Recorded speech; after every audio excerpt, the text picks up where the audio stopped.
Before we get into the Utes football here, let's go ahead and congratulate BYU, man. BYU basketball making it a Sweet 16 for the first time since the Jimmer Fredette era. Yeah, that's pretty impressive. And I mean, they had a couple.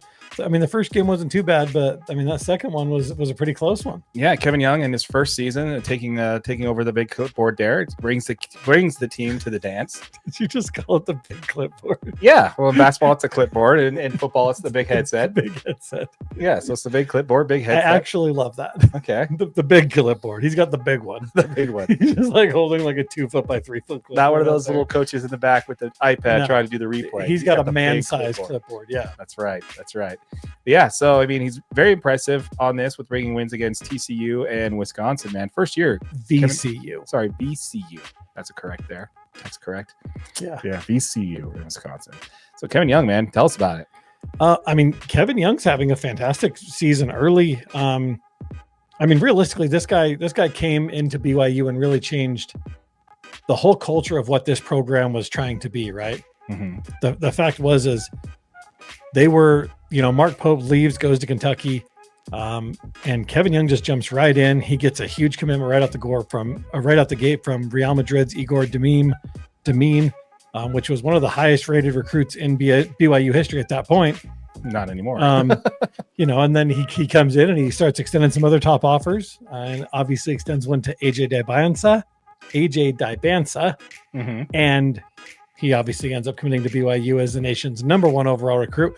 Just in case you're wondering, you can't get much higher than #1 when it comes to ESPN recruits. No. So, like the 6th highest paid person on the SEG payroll. Yeah. That includes all the Jazz players. Well, yeah, exactly.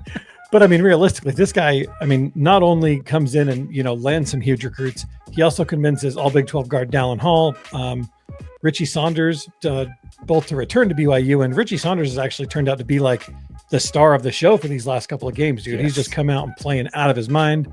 So, Kevin Young's he's just done a really good job with this program. It helps because he's got the background working with obviously elite NBA players. He's worked with Devin Booker and Kevin Durant and Chris Paul, Joel Embiid, and really he's using all of this experience, to kind of connect and leverage college athletes to come on over to BYU. Right. Oh yeah. It's great. Yeah. So yeah, he's just done a really good job. And it's funny because in a lot of I read a few of his interviews, and he kind of attributes his success to being well prepared and cutting out unnecessary fluff when talking to players. That's his thing. I like it. So he's just very to the point. He wants to be direct and tell them what they can do to change it, and just be really honest with them. And obviously it's working out because this is a great season for BYU, and they got a long ways they can still go too. Yeah, Trevin Nell, the 26-year-old senior. Did you catch this by chance? He's actually several months older than Luka Doncic. No way. Yeah. We were talking about how Cam Rising on the football side, he's been with Utah so long, his class when he came in, those players are on their second NFL contract. Yeah, absolutely. Yeah, this guy's actually a couple weeks older than Luka. Balling out for the Cougs. So I think that's kind of interesting. The guy's 25, going to be 26 years old or 26 years old, something like that. With that extra year of eligibility to COVID and stuff like that, we're starting to see a lot of this. But I think that's super awesome for this team. They're set to play Alabama starting tomorrow. Yep. Roll Tide for my people down there.